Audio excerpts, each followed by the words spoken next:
Pues muy buenas tardes a este foro.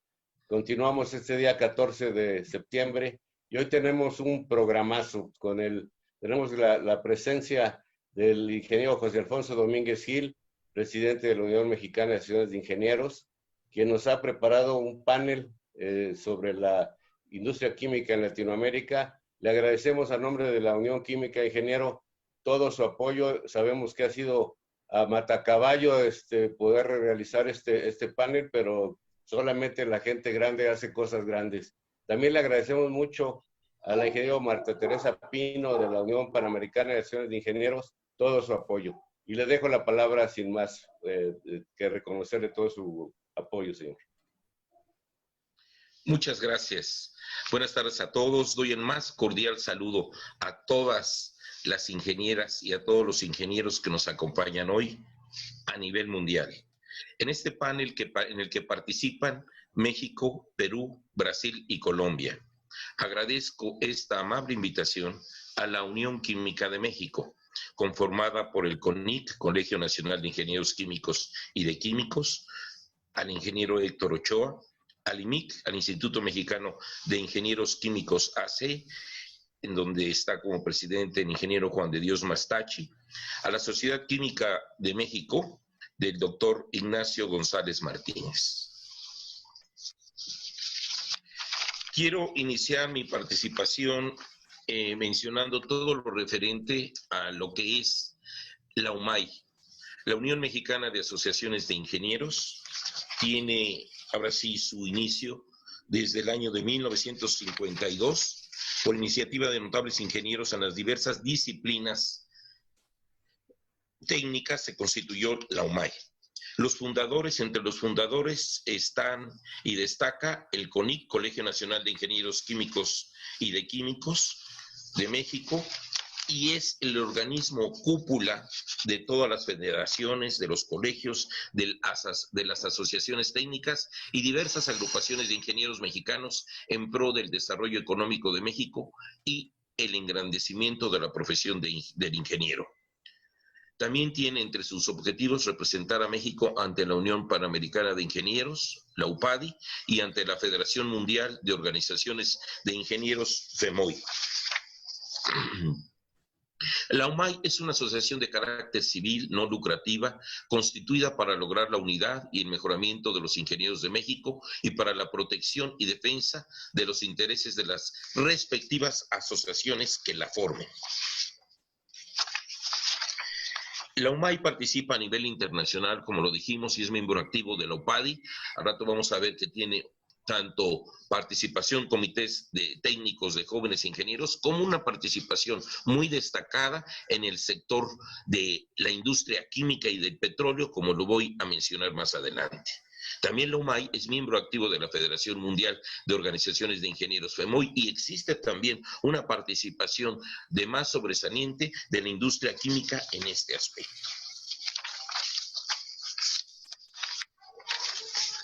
En fin, aquí vemos que la UMAI y sus organizaciones de la química tienen una gran historia. La gran historia de las organizaciones de la química en UMAI. El Colegio Nacional de Ingenieros Químicos y de Químicos, Asociación Civil, fue una de las organizaciones gremiales fundadoras de la UMAI.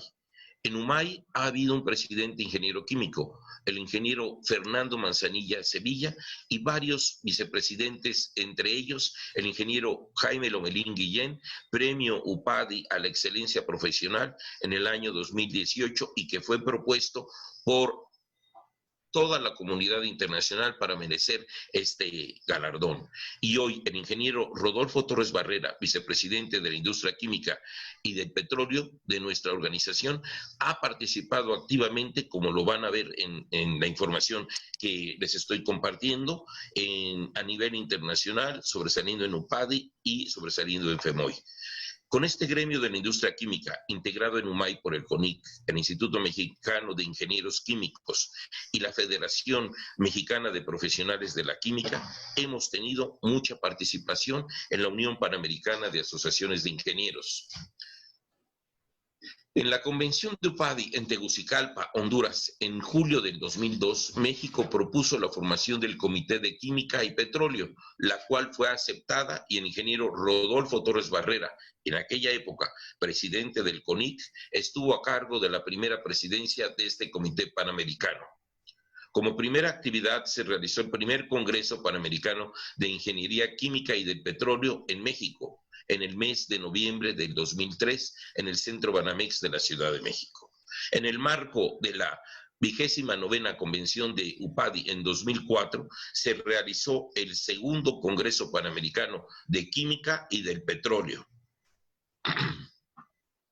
El tercer Congreso Panamericano de Química y del Petróleo se realizó en la reunión intermedia de UPADI en Aruba en el año de 2005. En el 2006, los comités de energía y de química y petróleo de la UPADI realizaron conjuntamente el Congreso de Energía Química y Petróleo en Atlanta, en Estados Unidos. También se participó en la organización de los siguientes eventos y de las siguientes actividades. El 21º Congreso Interamericano de Ingeniería Química en Lima, Perú, del 24 al 27 del mes de abril del 2005, con los siguientes temas: transferencia de masa, calor y momento, cinética y catálisis, medición, instrumentación, control y termodinámica, electroquímica y corrosión, entre otros temas. El quinto Congreso Regional de Ingeniería Química, en la cuarta región en Asunción, Paraguay, del 23 al 25 de mayo de 2005. También en el 11º Congreso Latinoamericano de Estudiantes de Ingeniería Química, Centro de Convenciones del Hotel Herradura, en la ciudad de Cariari, Costa Rica, en julio del 18 al 22 del año 2005. El 23º Congreso Colombiano de Ingeniería Química, las cadenas productivas, auditorios Universidad Nacional de Colombia, sede en Manizales, del 22 al 23 de agosto del 2005, con los temas medio ambiente, biotecnología industrial, simulación, optimización y control de procesos químicos, ingeniería de alimentos y agroindustria, petroquímica, energía y materiales. En el 11º Congreso Peruano de Estudiantes de Ingeniería Química, en Huancayo, Perú, del 24 al 29 de octubre del 2005. También se tiene el 22º Congreso Interamericano de Ingeniería Química y el 5º Congreso Argentino de Ingeniería Química y el tema Innovación y Gestión para un Desarrollo Sustentable, del 15 al 18 de octubre del año 2006, en Buenos Aires, Argentina. También se realizaron foros en Perú, Costa Rica, Bolivia, Guatemala, Venezuela y muchos otros eventos en el país, en nuestro país, en México. Y en esos países se establecieron delegaciones de este comité. En septiembre de 2004 se propuso el lema de este comité panamericano, un gran lema: la química al servicio de la humanidad. En el año 2006 se estableció el día 17 de marzo como el Día del Ingeniero Químico Panamericano, una gran iniciativa por parte de este comité. En México, desde el año 2002, se estableció el Comité de Química y Petróleo dentro de la Vicepresidencia de Comités de la OMAI. En fin, compañeros ingenieros y profesionales de la química, a lo largo del tiempo, en el seno de la OMAI, de la Unión Mexicana de Asociaciones de Ingenieros, se han realizado, como lo han visto ustedes, infinidad de actividades en el área de química y petróleo. El día de hoy, en esta 19ª comisión directiva de nuestra comisión ejecutiva, contamos con la vicepresidencia de Química y Petróleo, presidida por el ingeniero químico Rodolfo Torres Barrera. En fin, como han visto todos ustedes, la industria química y el Comité de la Industria Química y del Petróleo han participado en cantidad de actividades en los últimos años. En fin, es muy importante que se continúe con esta actividad por bien de toda nuestra sociedad, y agradezco esta invitación a todos los presentes, su atención, y de manera especial a los organizadores, a la Unión Química, una muy grande felicitación por este evento, al CONIC por su decidida participación, al IMIC por su siempre constante proceso de estar participando, y a la Sociedad Mexicana de Ingeniería de Química, Sociedad Química de México, por su decidida participación en este tipo de actividades. Muchas gracias a todos. José María, seas bienvenido y quizás sería interesante empezar con la pregunta de ¿cuál es el tamaño de negocio que se maneja en la industria química mexicana? Muy bien, muchísimas gracias, gracias por la invitación, Héctor, también al ingeniero Odotón Canales, ¿no? Que nos tan amablemente también nos la extendió, y realmente un placer estar aquí, no solamente como en mi rol como la presidencia de NIC, pero como ingeniero químico de corazón ya en estos más de 30 años que tenemos en la industria. La industria hoy es una industria de alrededor de los 45 billones de dólares, poco más del 2% del PIB, Héctor, una industria relevante sin duda, no solamente en la creación de ese valor económico, los empleos, con más de 51,000 empleos que generamos en el país, pero también en nuestro aporte, tanto en el desarrollo de tecnología. Recuerda, somos una industria que estamos en un promedio entre 2-3% de nuestras ventas están en el espacio de investigación y desarrollo, y nuestro efecto de potencialización, tanto de empleo, pero también de integración de estas cadenas. Por cada empleo que nosotros tenemos en petroquímica básica, hay 8 en petroquímica secundaria y 14 empleos en la industria manufacturera. Eso sin contar con toda la creación de empleo indirecto cuando tenemos inversiones de envergadura, ¿no?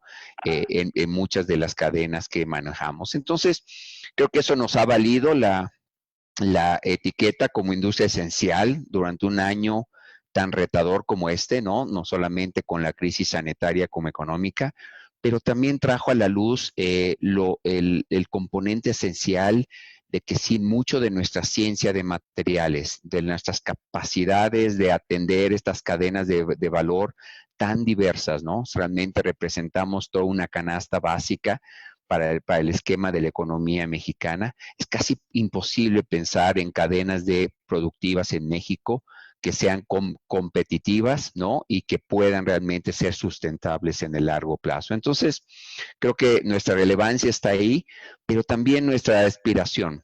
Esta industria llegó a ser en los años del gran boom petrolero mexicano, estuvimos cerca del 4 o 5% del PIB. Y muchas de las grandes economías desarrolladas con una industria química pujante, fuerte, sustentable, están en el 6-7%. Entonces, orgullosos de ser relevantes con lo que tenemos hoy, pero también con una agenda de crecimiento y de interacción con las autoridades, con una aspiración de que debemos y podemos ser 2-3 veces más grande de lo que hoy representamos. Y más adelante elaboraré en muchas de las variables y los porqués, ¿no? ¿Qué nos está deteniendo para alcanzar todo ese potencial que queremos, ¿no? Como ingenieros químicos y como miembros de esta industria ya por muchos años, pero sobre todo que vemos que es muy fácil, ¿no? Relativamente fácil de alcanzar y de lograr. No es un sueño, es basado en ciencia, como mucho de lo que hacemos en la industria, y con 2 o 3 elementos que con muchos de los actores de la sociedad y las autoridades podemos lograrlo. Entonces, ese es donde estamos hoy, ¿no? Y cómo hemos venido en este proceso de transformación, Héctor. Hablando de este crecimiento para la industria química, ¿cuál es el papel de la disponibilidad de energía en el país? O sea, ¿ustedes sienten que hay suficiente gas, suficiente energía eléctrica, fuentes no renovables, etcétera? ¿O estamos limitados quizás algo por eso? Yo quitaría la palabra algo. Ese ha sido el mayor detrimento y factor de no crecimiento en la industria química establecida en México. Si yo veo primero las curvas de demanda de los pasados 10 años, Héctor, quitando tal vez este periodo de pandemia, ¿no? Pero la demanda por los productos, por las moléculas, por la tecnología que nosotros proveemos como industria, ha estado creciendo entre el 4 y el 6% por año constantemente por más de una década. O sea, la demanda ha estado ahí. Si vemos inclusive las inversiones, tanto nacionales como extranjeras, si yo tomo una foto del pasado sexenio, fueron por más de 16 mil millones de dólares, es decir, se puso el capital en planta productiva, logística, desarrollo, tecnología, para poder atender esa demanda. ¿Qué ha pasado? Lo que casi nunca ves en una ecuación de estas, el tema de insumos estratégicos, materia prima para poder atender esa demanda y el tema de energía, especialmente para la industria química, gas, ¿no? Y todos los derivados que de ahí construimos las cadenas de valor, han sido en el detrimento número 1 en que no hayamos podido atender esa demanda con producción nacional. Con ese 5 o 6% de crecimiento en demanda, nuestra producción nacional, quitando Pemex, ¿no? Sí. Que no lo consideramos en nuestras estadísticas, ha estado básicamente flat en esta década. Simple y sencillamente, aún poniendo el capital, poniendo los activos, la falta de insumos no nos ha dejado atender esa demanda. ¿Qué es lo que ha pasado? Que hoy ese consumo nacional aparente de 45 billones de dólares que representa México, el 75% hoy está satisfecho con importaciones. Con importaciones por muchas de las cadenas de valor establecidas con nuestros socios comerciales, especialmente en Norteamérica, pero también con mucha de la inversión de corporativos mexicanos que han decidido colocar esos activos fuera de México, tener acceso a esa energía y materia prima y poder enviar estos productos. Entonces, esa es la ecuación, ese es el reto número 1, Héctor, que tenemos como industria, porque la demanda continúa aún en este 2020, aún con los esquemas que hemos visto en este tema sanitario y crisis económica, continúa esa demanda, pero seguimos muy cortos. Y hago énfasis en los dos temas: energía, especialmente gas, y especialmente en el sur-sureste, donde tenemos una buena parte de los activos y no está llegando la molécula. Hay un déficit hoy de más de 200 billones, ¿no? BCFs, o millones de pies cúbicos de gas hoy, 200 que podemos comprar a CFE, a cualquiera que nos pueda ofrecer, pero también hay una falta de suministro confiable y competitivo de moléculas clave para nuestra industria, empezando por el etano, amoníaco, propileno, óxido de etileno, y estoy seguro que puedo listar muchas más, que son building blocks, ¿no? Estos son piedras fundamentales para la efectividad de las cadenas ya aguas abajo. Entonces, ahí está la gran mayoría del diálogo con las autoridades hoy, con Pemex, con la misma CFE y Energía, buscando ecuaciones, ¿no? Porque en este caso no requerimos subsidio, no requerimos que lo hagan las autoridades. Las inversiones están listas para ser hechas por el sector privado. Lo que necesitamos es la definición de esas estructuras de colaboración para poder usar mucha de la infraestructura que hoy tiene Pemex, que no puede usar y que no tiene el dinero ni la capacidad para hacer esa inversión. Ese es hoy el meollo del asunto.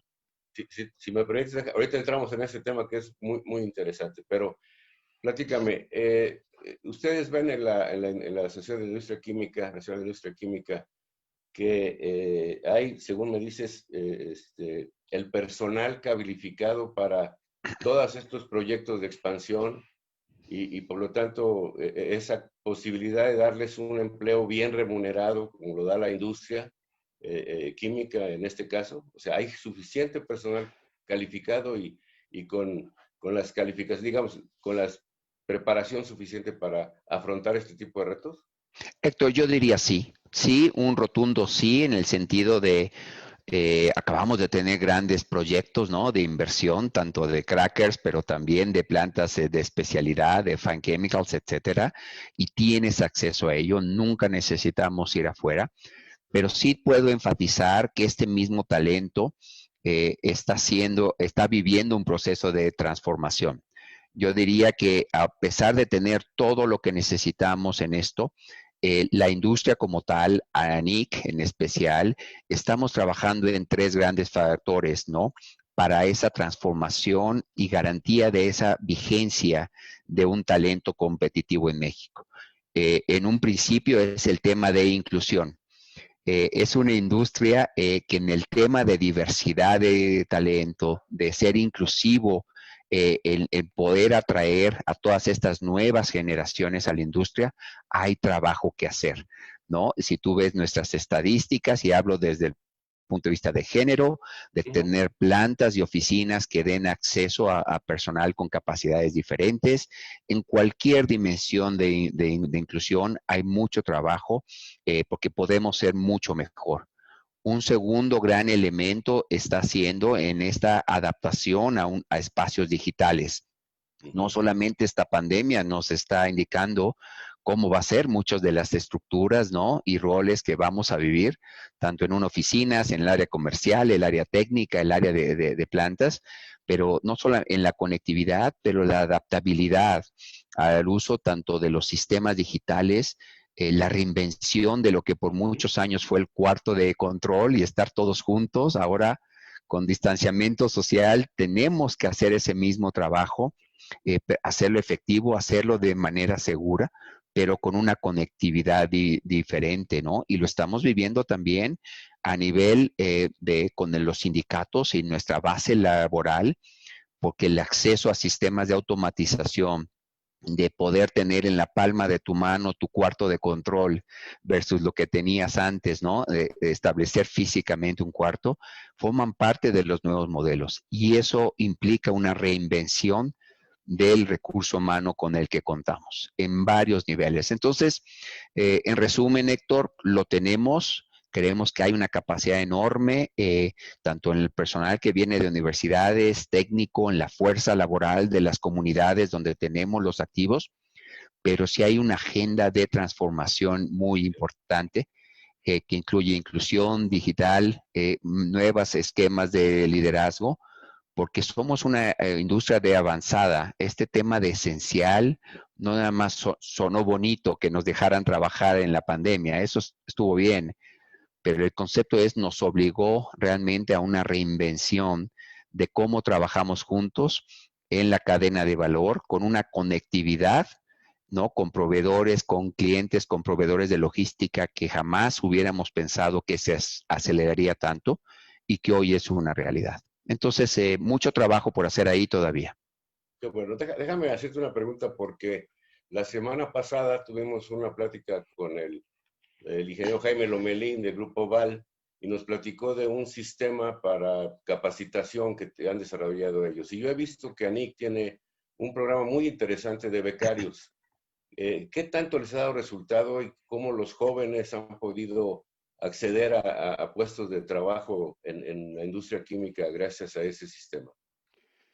Absoluto. Yo te diría que es uno de los pilares tal vez de reclutamiento hoy de la industria, porque simple por una ecuación sencilla, una entrevista de 30 minutos versus y es una entrevista de ambos, versus un trabajo de 3, 6, 9 meses o un año que puedas realizar con una empresa, te permite conocerte mutuamente y tomar una decisión más educada, nuevamente basada en datos, en proyectos reales, en hechos, ¿no?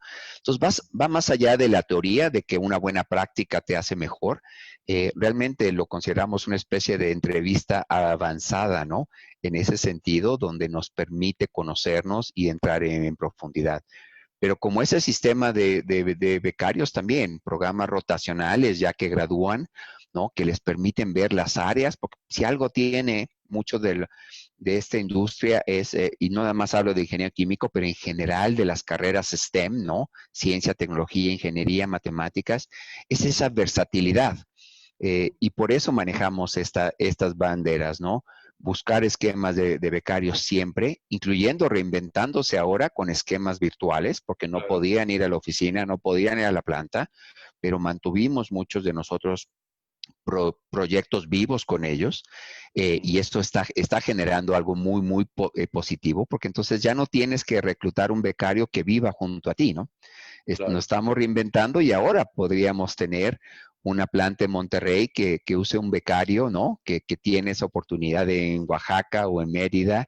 Y creo que eso nos va a cambiar muchos paradigmas y va a crear mejores polos, ¿no? Y más diversos para que tengamos una base de representatividad importante. Entonces, yo diría que ahí ese es uno de los baluartes de la industria química y de ANIC sin duda, ¿no? Donde no solamente hacemos el trabajo de administración del sistema, pero también de la selección, de la búsqueda, de dar espacios a los muchachos que levantan la mano y quieren tener esa experiencia y los conectamos por donde está la necesidad dentro de la industria, y yo te diría de muchas otras industrias, porque esta oportunidad se da en la cadena de valor en su totalidad. Perfecto, pues felicidades por ese programa. Gracias. Regresemos un poquito a la integración de cadenas productivas. Comentaste algo sobre lo que Pemex ahorita, pues por desgracia, ya no está haciendo por diferentes razones. Quizás no vamos a entrar en ese tema, pero sí, ¿cómo ven ustedes la posibilidad de subsanar esa falta de materias primas de Pemex a través de acuerdos para utilizar sus plantas o para aprovechar algunos de sus materias primas, o un mejor entendimiento? Déjame decirte que cuando yo trabajé 30 años en Pemex y cuando tuve la oportunidad de estar aquí en la Ciudad de México un tiempo, me hice uno de los abonados a las reuniones de ANIC, de lo que era medio ambiente, con un muy buen amigo mío, Miguel Ángel Valenzuela Piña. Y fíjate que nos sirvió mucho porque entendí de alguna manera qué era lo que pasaba con las plantas de la industria química, y yo pude decirles qué era lo que nos preocupaba a nosotros de ellos, y entonces eso ayudó mucho. Pero ahora es una realidad, o sea, se va a requerir que la industria química sea un poco más agresiva y busque esas materias primas, porque digamos que la diferencia entre lo que producen ahorita y lo que podrían producir, pues es tremendamente significativo. ¿Cómo lo ves tú? Totalmente. Dos elementos. El primero, como industria química, creemos en un Pemex fuerte, ¿no? Si lo ves, no hay nada en nosotros que eso sea una mala noticia, ni tanto para nuestra integración y la fortaleza de la misma industria.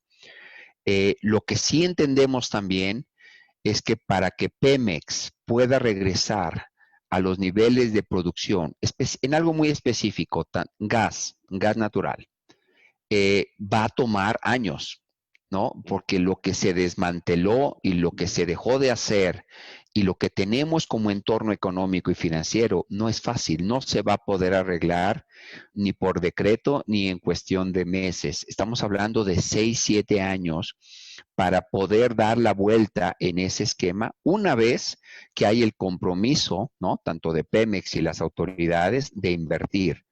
Recuerden que nosotros, la industria química depende de la disponibilidad y acceso a la molécula de gas. La parte petrolera, refinería, digamos, es interesante, inclusive como mercado, ¿no? Damos servicio a ello, pero no forma parte tan relevante de nuestra cadena y nuestra integración, es gas. Hoy lo que estamos viendo es que se puede tener primero una estrategia de corto, mediano plazo, donde podemos utilizar capacidades que hoy, Héctor, por ejemplo, en el sur-sureste, la zona de Coatzacoalcos, están trabajando con menos del 70% de lo que nos pueden dar. Lo que hemos comentado es la única manera de subsanar el corto y mediano plazo de moléculas estratégicas como etano, amoníaco, propileno, óxido de etileno, es básicamente estableciendo puentes de importación. Utilizar infraestructura de Pemex que tienen en puertos, esferas, logística, transporte, traer las moléculas por parte de la industria privada, hacer la inversión que se necesita para poder importar, porque no es una decisión, hay que adaptar los activos para que eso suceda, utilizar la infraestructura de Pemex, y es ganar para ellos, porque es una infraestructura que hoy puede que no tenga ninguna otra alternativa, y poder reactivar cadena con las moléculas que nos faltan. Ese es un elemento. El segundo, y que es el verdaderamente solución sustentable, es que se dé la reactivación del tema de etano, ¿no? Yo te diría como principal molécula en México, que sabemos que está en el subsuelo, sabemos que existe. Es cuestión de tener y pasar por todas las prioridades, ¿no? Y que haya dinero para llegar a activar esa cadena. Hoy ese dinero no está alcanzando. La prioridad está siendo exploración petrolera, y económicamente a lo mejor tú y yo estaríamos de acuerdo en los retornos, ¿no? Que eso deba ser, o refinería, como lo estamos viendo. Entonces, cuando llegamos a la molécula que nos interesa y que reactiva la industria, que genera utilización de capacidades, empleo e integración de cadena, ya no hay. Y no hay alternativa, porque desafortunadamente Pemex en muchas moléculas, óxido de etileno entre ellas, pues no son moléculas viajeras, no las puedo traer de otro lado. Si no se fabrican en el país, la cadena entera adelante se reemplaza. Se va todo, se cierran las capacidades y en lugar de esa molécula de IO, pues se trae el surfactante completo, ¿no? O la aplicación completa, y se pierde todo ese valor. Entonces, hoy estamos en ese diálogo, fortaleciendo las propuestas de valor para los proyectos de inversión en el futuro y traer de nuevo a la mesa una producción sana y creciente en Pemex de gas. Pero necesitamos 6, 7 años de traer moléculas que nos hacen falta para reactivar cadenas, que no hay otra manera de hacerlo hoy más que trayéndolas de fuera. Y se puede hacer con inversión privada, pero con esquema de colaboración con Pemex. Eso es nuestra propuesta y lo que hemos puesto en la mesa, Secretaría de Energía, Secretaría de Hacienda, Pemex y todos los organismos con los que interactuamos, porque lo vemos no solamente viable, sino un ganar-ganar. No vas contra nada, ni que las autoridades no estén buscando, y realmente no hay un aspecto negativo del mismo. Es cuestión de voluntad y sentarnos y hacerlo. Y ahí está nuestra propuesta, que ha estado por ahí por los pasados 2, 3 años, sinceramente. Oye, considerando que esa parte que mencionas se consigue, se logra, hacia adelante, ¿cuál es el potencial de la industria química de México? Yo creo que, Héctor, fácilmente, simplemente utilizando las capacidades ya instaladas en México, no me sorprendería que estemos en el 3, 4% del Producto Interno Bruto, como éramos antes. Porque recuerda, esto es simplemente activando lo que existía antes, que se desmanteló, pero la demanda siguió.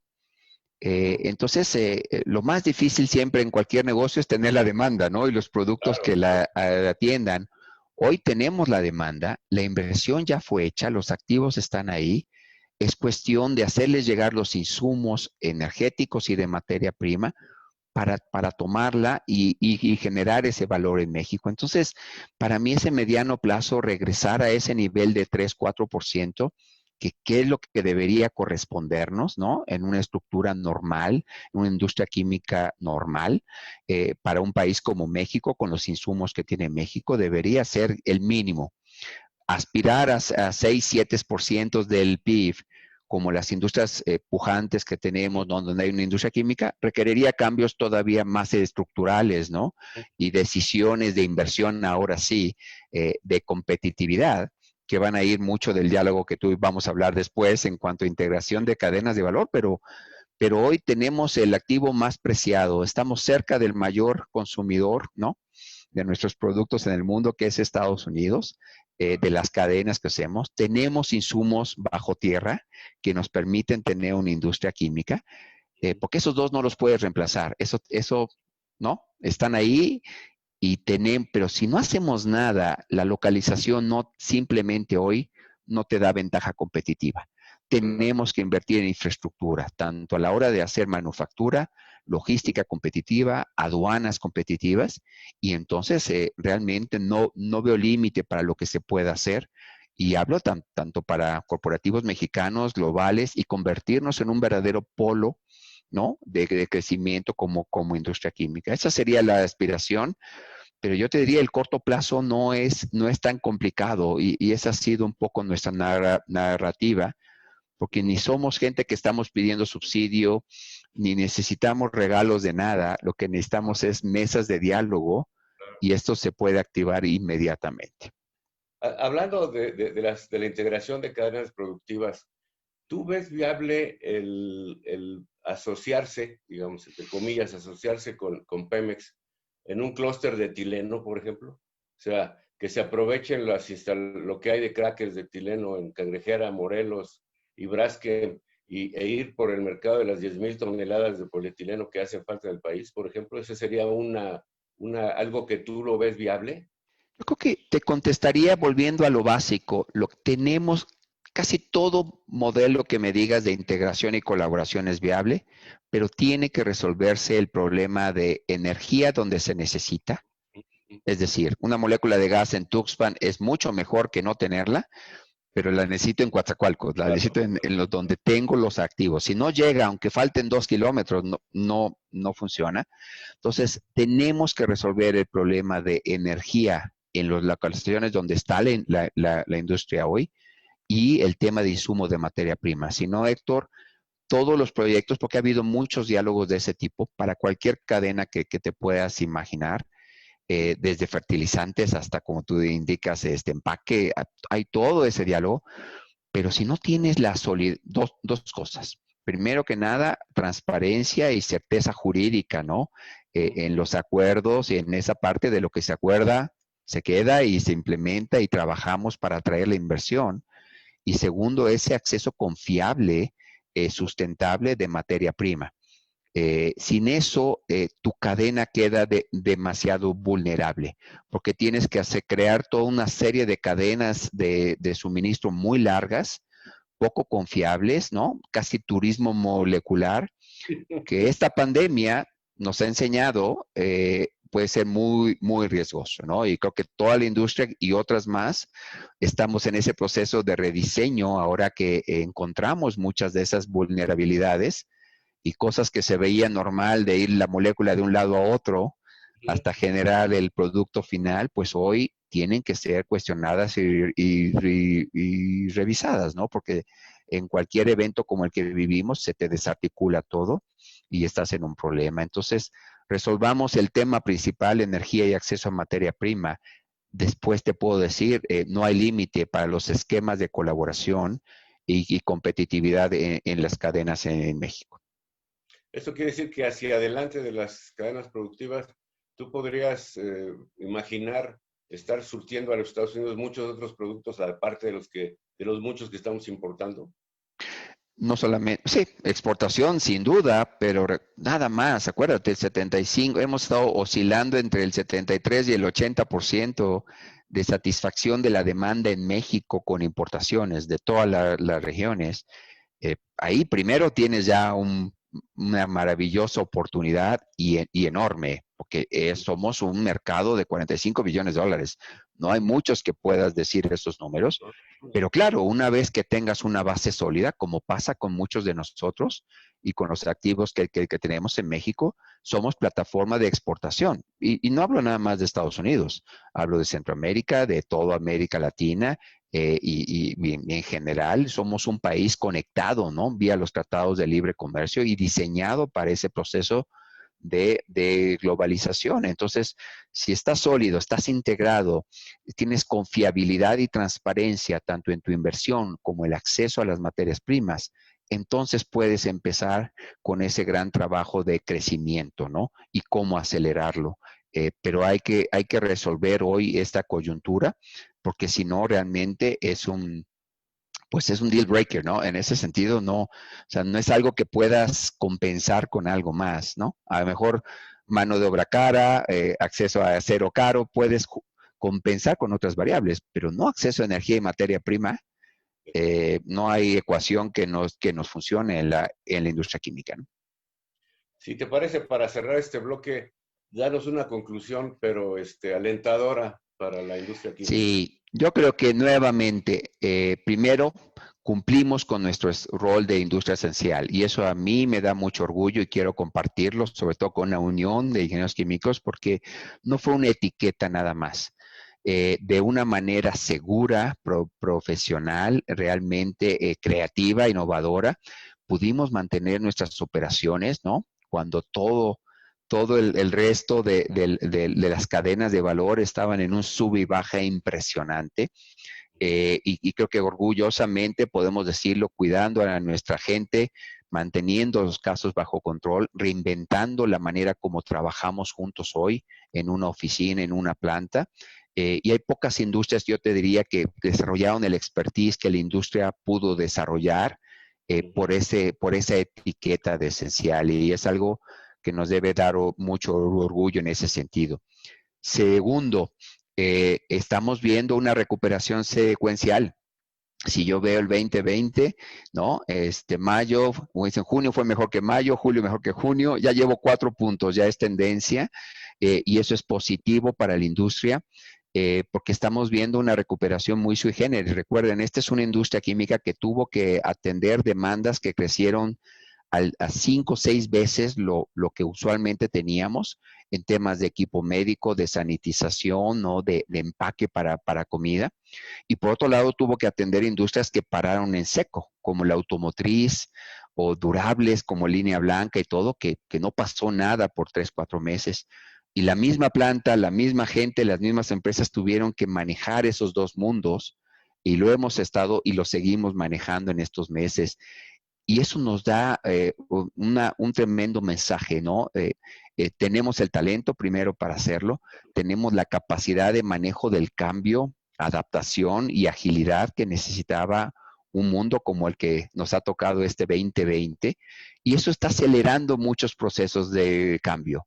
El digital, la reconversión de cadenas de valor, y muchos esquemas y modelos de trabajo que a lo mejor pensábamos que iban a pasar en unos años y que ya están sucediendo ahora y están para quedarse. Entonces, si yo combino lo que hemos hecho en un tiempo como este, en un año como este, combinado también con lo que acabo de conversar, de que con pequeños y realmente acuerdos menores con las autoridades, con Pemex, podemos realmente reactivar cadenas que hoy tienen lo indispensable, tienen demanda y tienen la inversión ya puesta. Claro.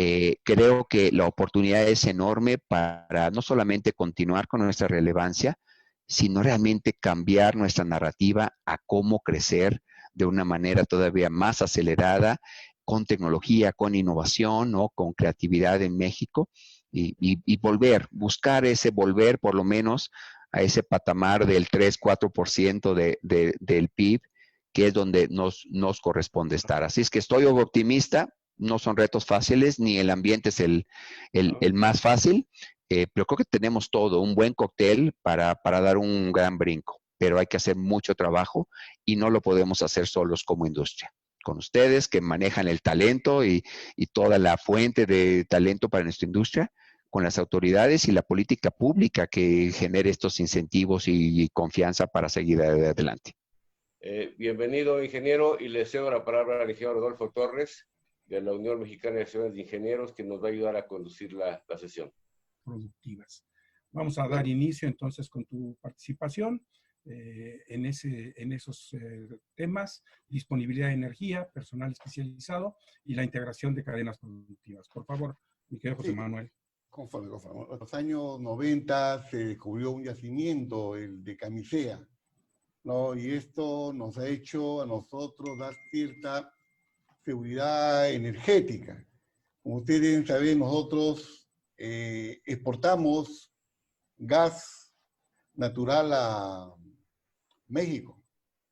También nosotros, muchos años atrás, tenemos una suerte de hidroeléctricas en la cual se produce energía limpia, ¿no? A partir de la, ¿no? de la fuerza del agua, o sí, por las hidroeléctricas.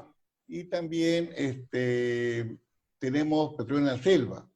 Con respecto a energía, no tenemos problemas, tenemos disponibilidad de energía, inclusive también tenemos de repente un exceso de energía eléctrica, la cual estamos compartiendo con Ecuador en lo que es, vendemos energía eléctrica a Ecuador, y también posiblemente está en camino que se venda también a Chile. Entonces, no tenemos como país problemas de energía, salvo que como los recursos están en manos de privados, aquí surgen, ¿no?, los precios en función del mercado. Actualmente los precios en el mundo han bajado, ¿no? Han bajado el combustible, ha bajado la demanda por efecto de la pandemia. Bueno, por ese aspecto como país no tenemos problemas con respecto a disponibilidad energética. Y creo que muchos países también, porque tenemos una baja en la economía. Esto es algo general, es algo global. La producción, el consumo, la demanda ha bajado, se han roto cadenas de pagos y también estamos viendo el tema del empleo, ¿no? En todos los países han perdido empleo. Acá tenemos la cosa también bastante fuerte. Tenemos mayor cantidad de desempleados. Tenemos fábricas, cadenas completas están paradas. Inclusive hay sectores que el gobierno muy inteligentemente ha comenzado poco a poco a reactivar en forma pausada, ¿no? Bueno, todos sabemos que prácticamente el tema de la vacuna, que esperamos que sea una realidad, todavía está en camino. Estamos en eso, ¿no? Con respecto bueno, energía eléctrica, también con respecto a la producción eléctrica, cubrimos nuestra demanda. Tenemos producción, bueno, si hablamos de números, gas natural, también estamos entrando al campo, por los privados, al campo de los parques eólicos. También, ¿no? El Perú todavía recién tiene alrededor de 4 parques eólicos. Inclusive también hace 10 o 9 años recién se empezó a hacer mapas de eólico, cosa increíble, ¿no? Pero así es, ¿no? Esa es la demanda. Lo real hace que las entidades del Estado puedan resolver ciertos problemas, ¿no? Porque el privado, por ejemplo, hace poco nomás se han inaugurado 2 parques eólicos. Y claro, el negocio en los parques eólicos, ustedes deben saber que no es la misma torre, porque estos parques eólicos, la inversión se recupera luego de 30 años. El negocio del parque eólico está en los bonos de carbono. Eso tenemos que ser claro, ¿no? Si los países lograran tener una mayor cantidad de parques eólicos, podríamos bajar la contaminación. Y también habría recursos, ¿no? Mediante los bonos de carbono. ¿Ya? Después también con respecto a combustibles fósiles, nosotros como Perú, como país, el Estado está asumiendo la construcción de no construcción, sino una renovación y ampliación tenemos una planta de una refinería, la más grande del país, que queda en Talara, la cual va a duplicar su producción, pero va a producir gasolina sin plomo, ¿no? También ese es el problema que tenemos, ¿no? La contaminación, el plomo, enfermedades derivadas de la presencia de plomo en los gases de combustión. Después tenemos acá, nosotros tenemos, bueno, de una matriz energética interesante. Tenemos el caso de electricidad, gas natural, petróleo que tenemos de la selva, también importamos combustible, cosa curiosa. También tenemos GLP, también producimos, también importamos. Aquí en el Perú tenemos una constitución desde el año 93, en la cual ya el Estado deja de tener una una participación empresarial, salvo en algunos sectores. También tenemos carbón, pero en nuestro país el carbón que tenemos contiene mucho azufre. Entonces ya esto será para cuando haya una tecnología, ¿no?, que permita el carbón usarlo en forma de briquete y retirarle en forma tecnológica el azufre, ¿no? También hay otro tipo de energía. Con respecto al personal, me habló usted de personal especializado, ¿no? Uh-huh. ¿Sí? Bueno,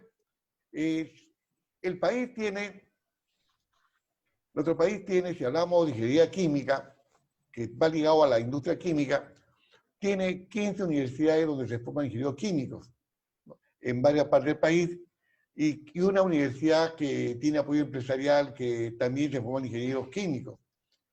También hay unas industrias, también tenemos la carrera de química, que son 4, en el país 5. Y también hay industrias como hay ingeniería como metalúrgica, tenemos ahí otras más, que contribuyen, ¿no?, al desarrollo de la industria química en el país. Nosotros tenemos, por ejemplo, tenemos la Sociedad Nacional de Industrias, donde hay comités sectoriales, donde prácticamente, más o menos, increíblemente, la mitad de los comités técnicos está ligado a la industria química. Tenemos plástico, cemento, tenemos no metálicos, tenemos casos, por ejemplo, de explosivos, tenemos el caso de productos químicos, tenemos pintura. Bueno, tenemos casi, está haciendo una estadística y el 50% es industria química. En el Perú, la industria química tuvo un desarrollo en los años 40, 50, 60. Bueno, ¿no? Llegó una época en la cual, un gobierno militar que tuvimos, también se acrecentó la intervención del Estado ¿no?, en la parte empresarial, industrial. Pero luego ya, posteriormente, ya el Estado poco a poco fue retrocediendo. Por ejemplo, yo hacía una lectura y me sorprendió, ¿no?, que en México en los años 80 fue un ingeniero químico, ¿no?, José Giral, que igualmente que de la UNAM, que igualmente que en el caso de Reino Unido con Margaret Thatcher, a la vez creo que a la par hicieron un proyecto, un plan de privatización de empresas públicas. En el Perú también pasó así, pero pasó mucho tiempo. México lo hizo y lo hizo bien. Y también tenemos el caso de Reino Unido, que si no, Margaret Thatcher no hacía eso prácticamente, decía que Reino Unido iba a ser un país más del tercer mundo, porque tenía empresas públicas que prácticamente generaban pérdidas. Es cosa curiosa, ¿no? Pero con respecto a personal especializado, tenemos ahora, hay escuelas de negocios, hay instituciones, incluso, por ejemplo, yo trabajo en San Marcos, en la Universidad de San Marcos como docente, como 25 años, en la Facultad de Química y Química. Y ahí, por ejemplo, actualmente tenemos como rector al ingeniero Oreste Cachay Bose. Él es ingeniero industrial. Aparte de académico, también tiene experiencia en la parte privada y ha logrado hacer un convenio con Harvard. Bueno, en Harvard van los mejores puestos de las diferentes carreras de San Marcos. Es la única universidad que lleva a sus egresados a Europa, lleva a sus egresados a Estados Unidos, pero ojo, es una universidad pública, ¿cómo lo hace? La verdad que hay apoyo de sectores del Estado, ¿no? Llevar a jóvenes fuera del país a los primeros puestos. San Marcos tiene 66 carreras. Entonces, ahí estamos formando una masa crítica. También tenemos el caso de que hay entidades, como creo que el caso, por ejemplo, del Instituto de Monterrey, también tiene presencia en Perú. También de un colega, Hugo Castillo Villanueva, él hizo una maestría en Monterrey, ¿no? Una maestría en la cual tenía que viajar, hacer una maestría compartida entre Perú y México. Interesante la presencia del Instituto de Monterrey. Entonces, para nosotros peruanos, el Instituto de Monterrey y la UNAM son una luz, unos faros de conocimiento, la ciencia, la tecnología y la investigación en México. Para nosotros son un referente. Muy bien, Entonces, muy bien, José Manuel. Sí. Muy bien, José Manuel. Está muy interesante. También quisiéramos saber un poquito más de cómo lo manejan ustedes ahí en Perú. ¿Qué efectos tiene la pandemia en cuestiones de salud y economía? ¿Cómo lo ven ustedes como profesionistas, profesores, maestros? Bueno, le comento, ¿no? Como docente yo tengo los cursos de tesis en ingeniería química y también el curso de proyectos para los ingenieros químicos. Y para los químicos, gerencia empresarial. ¿Qué es lo que estamos haciendo nosotros acá en San Marcos, con los docentes? Estamos impulsando en los alumnos proyectos, son proyectos con respecto al tema de materiales, con respecto, por ejemplo, estamos impulsando tesis con respecto al uso del cobre, al uso del cobre el cobre en instalaciones médicas. El cobre tiene una actividad viricida, fungicida, microbicida. Entonces, inclusive también tenemos un docente en la facultad que es un personaje de primera, es el doctor Aldo Guzmán Dusta. Él tiene varias patentes con respecto a nanopartículas, incluso también de cobre. El cobre se ha vuelto la niña bonita ahora porque se ha demostrado, Chile también lo ha hecho, ¿no? También porque Chile tiene producto de cobre, también para usarlo como parte, como incluso en Perú también estamos viendo el tema de incluir el cobre en las fibras textiles como nanopartículas. También usar el cobre, también se quiere usar el cobre también en los hospitales. O sea, el cobre va a tomar un papel importante en la post-pandemia. Se va a tener que usar el cobre porque tiene una actividad viricida, fungicida, microbicida. Entonces, y también algo curioso, estamos viendo el tema del cobre, de nanopartículas. En el Perú hay patentes, pero vamos a ver la tecnología. Y investigando encontramos que hay los chinos, o en China, por ejemplo, ellos son productores de cobre ¿no? nanoparticulado. Incluso con mis alumnos decía, bueno, no, ustedes no entran al tema de la nanopartícula, entramos al tema de producir materiales, producir fibras textiles con nanopartículas de cobre, ¿no? Que tenga una función fungicida, viricida. Ahora, ¿qué más saber? Tenemos el caso, por ejemplo, no sé si usted tiene problemas del dióxido de cloro. A ver, ese no lo han mencionado, pero casi no se ha utilizado aquí en México. Nuestros químicos no nos han dado luz verde para utilizarlo como apoyo al COVID. Sí, es una cosa curiosa porque existe toda una leyenda, rumores con respecto al uso, y hay gente incluso que ha sido afectada por esto, por el consumo. Bueno, los médicos no recomiendan, ¿no? Pero bueno, también el tema de la química, hablamos de química, de limpieza ha crecido bastante, ¿no? Incluso se ha formalizado. Antes había una circulación de productos de limpieza, productos químicos, tienen un control. Ahora sí tienen que tener registro sanitario, porque prácticamente detrás de ese producto de limpieza, que es parte de la industria química, hay personas que lo van a utilizar. Inclusive también se ha normalizado, se está vigilando el uso, porque también hay personas inescrupulosas que están vendiendo una cosa por otra. Entonces, la industria, con respecto a la industria química, el tema de productos de limpieza, el consumo, el uso ha crecido bastante. Bueno, con respecto al efecto, ¿no? Le diré que si hacemos una encuesta en cada familia hay personas afectadas por su economía, ¿no? Hace poco había una encuesta en la universidad, en nuestra Universidad de San Marcos, y hemos encontrado que más del 70% de familias han sido afectadas su economía por lo del COVID. Y también hay un 40% de familias afectadas por el COVID como enfermedad. Uno por la parte económica y otro por la parte de enfermedad, ¿no? Hay familias, núcleos familiares que se han visto afectados, ¿no? Y acá en Perú la medicina es muy cara, a pesar que el Estado tiene, bueno,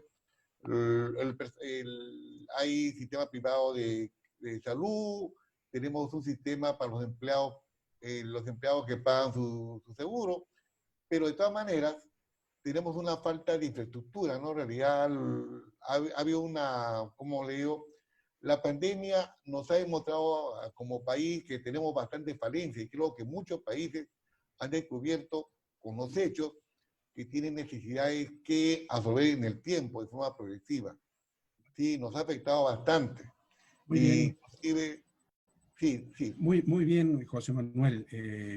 Pues mira, es muy interesante. Hemos tenido mucha participación como la Unión Panamericana de asociaciones de ingenieros en diferentes países. Yo trabajé algunos eventos hace 15 años, 20 años ahí en Perú. Hicimos algunos eventos con los estudiantes de ingeniería química, por ahí vamos a platicar de eso en algún momento, pero es interesante todo lo que nos comentas.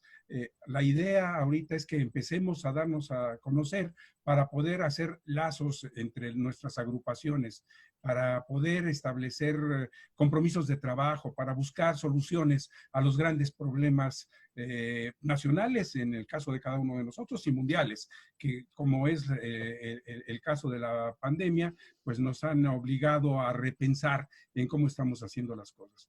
Pues te agradecemos mucho tu participación. No sé, ingeniero Héctor Ochoa, si le quieres hacer alguna pregunta, comentario. Muy agradecido, José Manuel, por tu participación, y nos dio mucho gusto platicar con nuestros hermanos de Perú. Y aquí, de parte de la Unión Química, pues nuestros mejores deseos para salir pronto de esta situación. Hasta luego y muchas gracias. Muchas gracias, José Manuel. Buenas tardes a todos. A usted, gracias. Renato, muy buenas tardes. Soy el ingeniero Rodolfo Torres Barrera. Yo soy el vicepresidente del Comité de Química y Petróleo de la Unión Mexicana de Asociaciones de Ingenieros, y también he sido el presidente del Comité de Química y Petróleo de la Unión Panamericana de Asociaciones de Ingenieros. Y pues nos complace tener a los hermanos de Brasil, a los hermanos latinoamericanos que estén dándonos sus experiencias en este foro organizado por la Unión Química en México, formada por el Colegio Nacional de Ingenieros Químicos y de Químicos, el Instituto Mexicano de Ingenieros Químicos y la Sociedad Química de México. Y la gran participación de la Unión Mexicana de Asociaciones de Ingenieros en este tema a nivel latinoamericano. Te agradecemos tu presencia y quisiéramos que nos platicaras en Brasil. ¿Cómo ven ustedes todo este aspecto de química y petróleo con la disponibilidad de energía? ¿Qué personal especializado tienen ustedes allá? Nos hablas un poquito de las cuestiones gremiales, los colegios, los peritos, un poco acerca de integración de cadenas productivas y cómo les está afectando la pandemia en cuestiones de economía, las políticas de recuperación que hayan pensado y cómo lo ven a nivel internacional con esa recuperación. Es muy amplio, te lo voy a dejar en tema libre. Por favor, platícanos en general de estos temas que te he pedido. Primeiramente, buenas tardes. Desculpe pelo portunhol. A gente espera aí que todos estejam bem. Então, um prazer imenso aí, engenheiro Héctor, Rodolfo, a Gabriela. Uma satisfação imensa e um prazer, um privilégio da nossa parte estar fazendo parte disso. A gente gostaria de ter boas notícias, né, nesse momento que nós estamos passando, né? Mas, especialmente no Brasil, nós não víamos já de anos anteriores de modo assim satisfatório, tá? Por motivos políticos, entre 2014 e 2017, a indústria química brasileira ela entrou num processo produtivo decrescente em relação à sua capacidade de disponibilidade, tá? Infelizmente, antes da pandemia aparecer, nós já não vínhamos de um resultado muito bom, tá? Acontece o seguinte, nós tivemos, para dar um panorama geral da nossa situação, com dados da Associação Brasileira da Indústria Química, tá? A ABIQUIM. No Brasil, nós temos 953 indústrias químicas. Só concentrada no estado de São Paulo, nós temos 535. 535, perdão. Os demais segmentos, eles se espalham basicamente pela região sudeste do Brasil e na região sul. Então, temos algum ou outro polo petroquímico na região nordeste, que é a região da Bahia, né? Da região de Fortaleza, no Ceará, Então, nós temos ali um pequeno polo petroquímico. Dados de 2019, pegando um panorama um pouquinho anterior ao que nós estamos vivendo hoje. Tá? Dados de 2019, nós tivemos uma retração, ainda segundo as informações da Abiquim, o segmento da química ele atingiu a marca de 160 bilhões de dólares, né? 60 bilhões de dólares em faturamento líquido.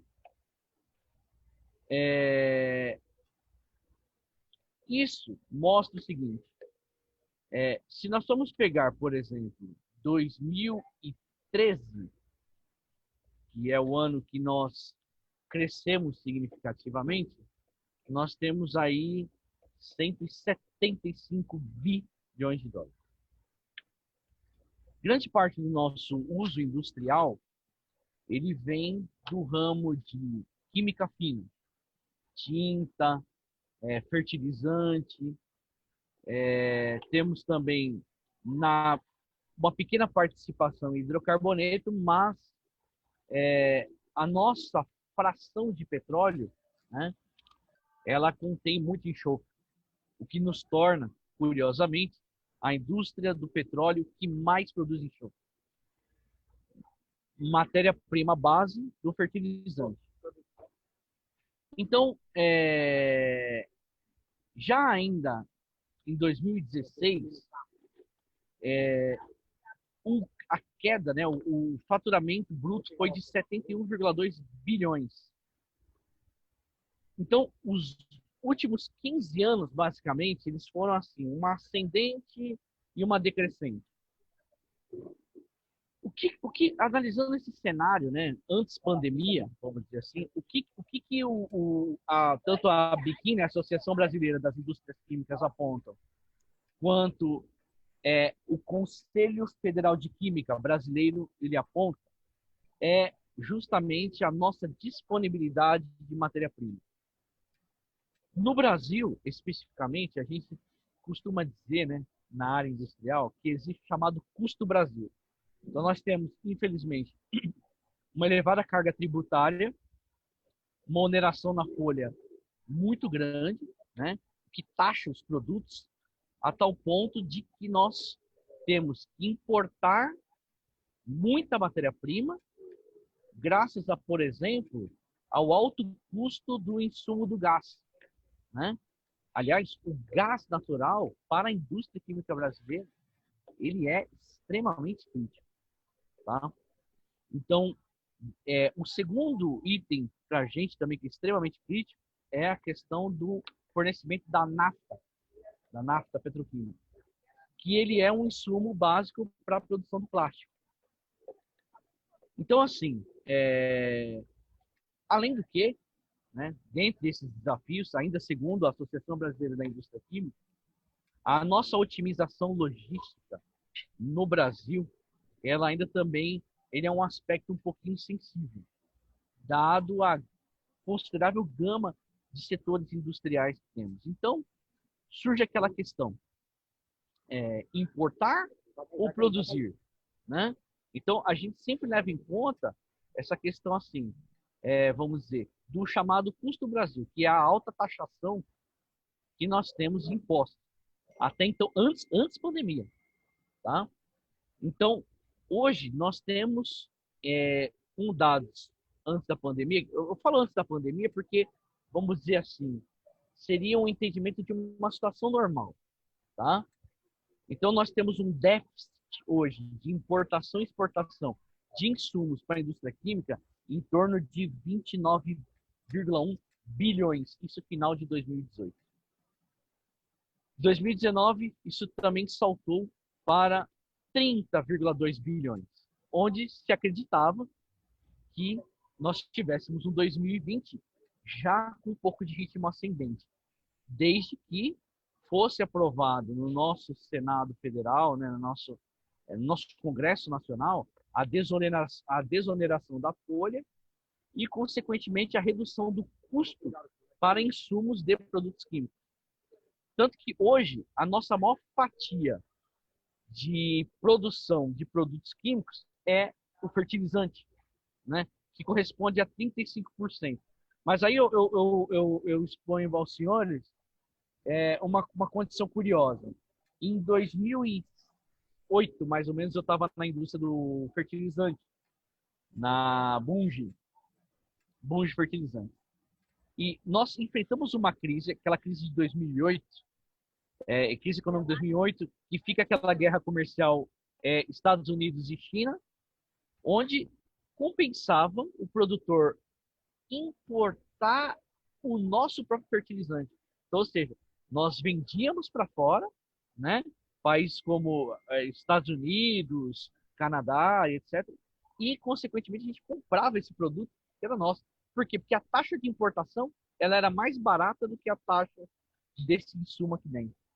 Então, assim, o que acontece é que com a pandemia, todas essas ações governamentais, até então, elas ficaram paralisadas, porque eu acredito que deva ter acontecido o mesmo aí nos demais países da América Latina, todos pararam as suas atenções para que medidas sanitárias, voltadas à saúde, insumos e medicamentos, etc., fossem aprovados. Então, só que a cadeia produtiva ela começou a aumentar, né? A indústria química nossa, ela não parou.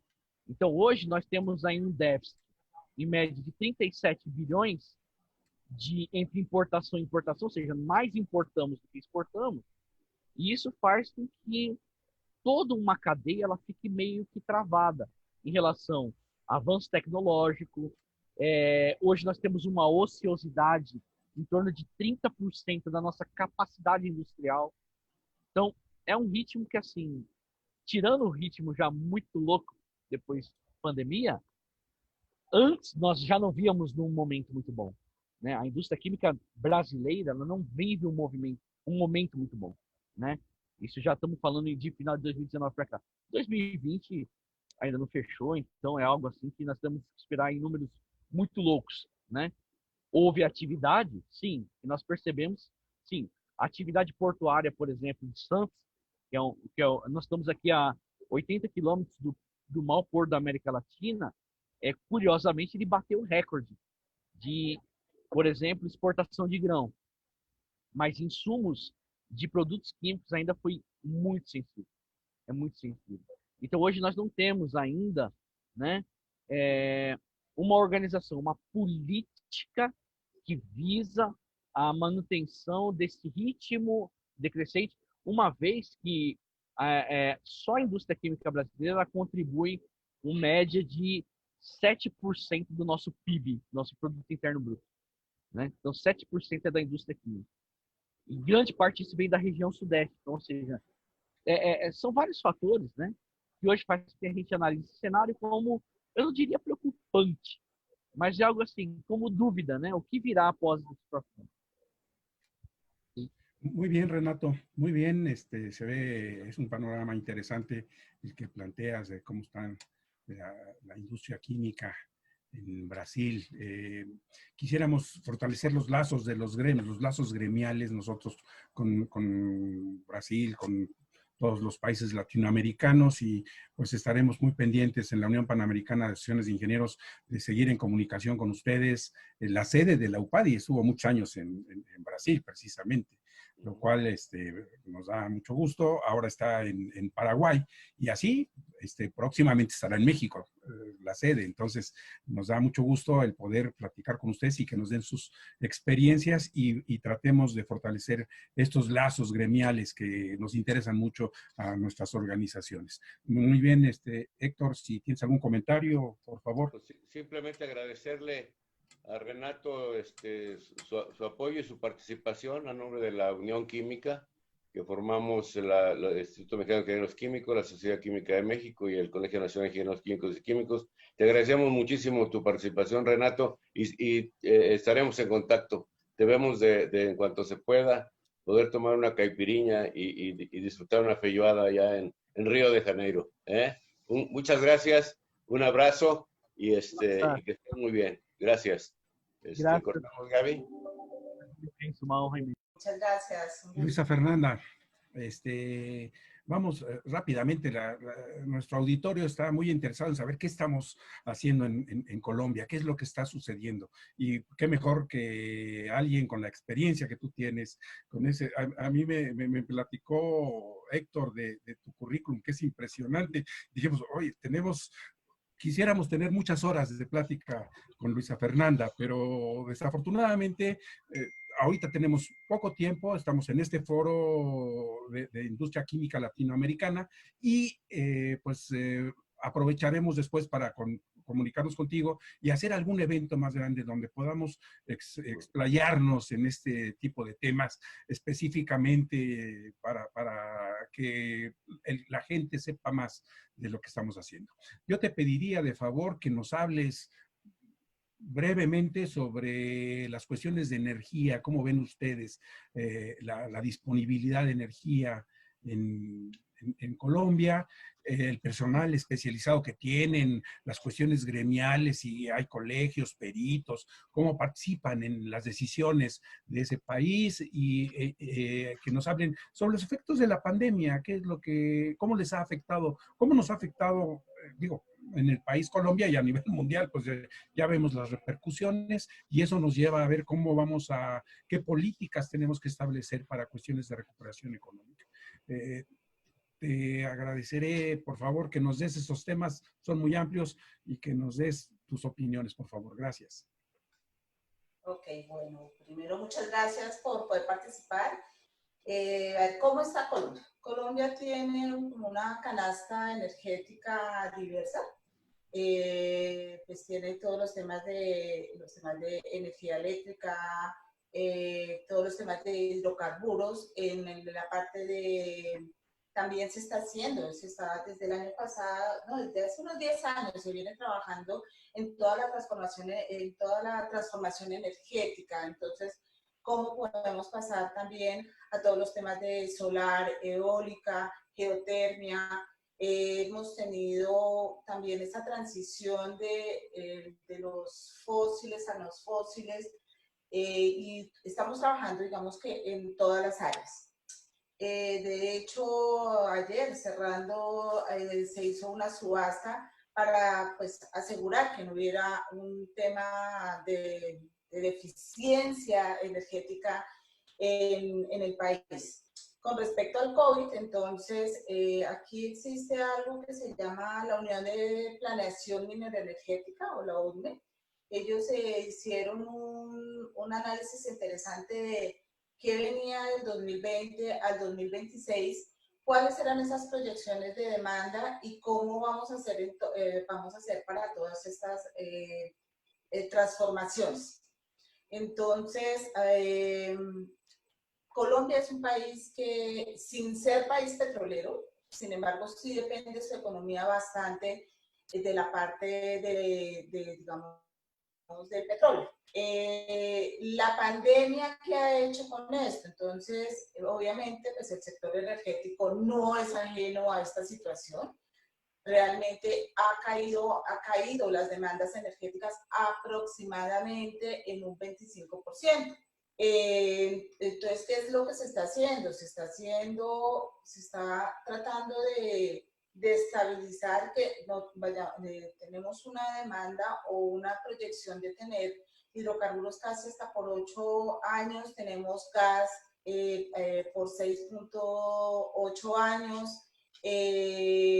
queremos hacer pues transiciones hacia otras energías y en eso se está trabajando. En cuanto a cuerpos colegiados, entonces, por un lado existe desde la parte química, existe la Asociación Colombiana de Ingenieros Químicos, existe por el lado de petróleos la Asociación Colombiana de Ingenieros de Petróleos. Aquí hay varias agremiaciones, entonces está la ACP en petróleos, específicamente está la ACP que maneja toda la parte que es como de operadoras, está Campetrol que maneja todos los servicios petroleros y está CIPET que es la que maneja la parte de los ingenieros. Hay otra asociación que es la Sociedad Colombiana de Ingenieros que realmente agrupa ya todas las ingenierías, pero también está la parte de la Asociación Colombiana de Ingenieros Químicos. Los gremios que hacen tratan de fortalecer las competencias de los profesionales. Existen, por lo menos en petróleos, existen 6 universidades, 2 aquí en Bogotá, existe 4 que son desde hace más de 40 años, y en la última década se abrieron 2. En ingeniería química también hay ingeniería química, digamos, en casi todos los departamentos y todas las regiones del país. Los profesionales, digamos, están en todas las áreas. Por ejemplo, desde la ingeniería química se encuentran distribuidos, digamos, en toda la cadena. Están en alimentos, están en el sector energético, están en el sector farmacéutico. Bueno, digamos que están distribuidos a través de toda la cadena, Por ejemplo, los químicos sobre todo están en el 28% en alimentos, hay 18% en lo que es educación, 11% en farmacéuticas, productos químicos y demás 10%, y 10% en la petroquímica. ¿Hacia dónde vamos? ¿Qué estamos haciendo? Entonces, aquí, obviamente, Colombia no ha sido ajena. En el último reporte que dio el DANE, que es como el Departamento de Estadística de Colombia, reportó que pues, nuestro Producto Interno Bruto fue de menos 15.7%. Ahorita en agosto ya bajó, el último reporte fue como de menos 9.8%. ¿Y qué pasó acá? En marzo nos confinaron, a todos nos confinaron, estuvimos casi 2-3 meses realmente confinados, y se empezaron a abrir gradualmente los sectores económicos, porque la caída fue muy fuerte, se perdieron demasiados empleos, hubo pérdidas de las pequeñas empresas. Lo que está haciendo el gobierno es tratando de dar, por un lado, apoyando a los microempresarios, al menos dando como un mínimo vital para no tener que despedir tantas personas. Por otro lado, tratando de volver a abrir los diferentes sectores para volver a recuperar puestos de trabajo. Que tenemos también, yo creo que ahorita ya hay un confinamiento como digo yo, a moto propio. Yo me cuido y tú te cuidas, porque si todos vamos a salir, pues acá vamos a tener un lío súper grande que nos vamos a volver a contagiar. Han adoptado algunas medidas para personas naturales, por ejemplo, han dado alivios en los temas financieros, las cadenas de abastecimiento, están otra vez tratando que las cadenas productivas y las cadenas de abastecimiento y las cadenas que marcan la economía pues puedan resurgir. En energía, pues por un lado, lo que les decía, las subastas que han hecho para mantener y tener garantizado que no vaya a haber déficit energético en el 2021 y en el 2022. Ecopetrol, que es la compañía colombiana de petróleo, está reactivando el sector para reactivar toda la cadena productiva y toda la cadena de abastecimiento. Y también desde hace 2 años ha habido una nueva política para poder incentivar todo lo que son proyectos de energía renovable. O sea, Ecopetrol fue una de las que hizo un parque solar para tener su propia energía. Entonces, el carbón cayó, el carbón tuvo una caída bastante fuerte. Nosotros tuvo una disminución del 48.8% respecto al año pasado. el níquel cayó, el oro está subiendo, entonces aquí tenemos como una energética interesante y como un compromiso de sacar este país a través de nuestros, pues digamos, de cuidarnos, pero también de trabajar, hacer un economía, porque la economía se vio bastante afectada. Excelente, excelente información la que nos has presentado, nos da un panorama de cómo están ustedes y que es algo que pues no estamos exentos en los demás países, tenemos la misma problemática, pero lo importante nosotros como organizaciones gremiales es saber cómo podemos ayudar en nuestros países, obviamente, pero a nivel global. Y aquí, entre más podamos relacionarnos con ustedes, que sus expertos puedan estar en nuestros eventos, y lo cual te lo agradecemos, que nos den sus opiniones, podemos ir buscando las soluciones globales que requerimos en estos momentos. Pues muchas gracias, Luisa Fernanda. Ingeniero Héctor Ochoa, ¿algún comentario, por favor? Está cerrado tu micrófono. Agradecidísimos contigo, Luisa Fernanda, por tu participación. Creemos que este es el inicio de una nueva época de interrelación con los compañeros y hermanos latinoamericanos. Es muy interesante la forma como cada quien plantea soluciones a los problemas y pues de nuevo, a nombre de la Unión Química, te damos las gracias por tu participación y muy buenas tardes. Buenas tardes. Está apagado tu... ok. Ya, no, si había salido bien, si se necesitaba precisar más, algo que ustedes hubieran querido.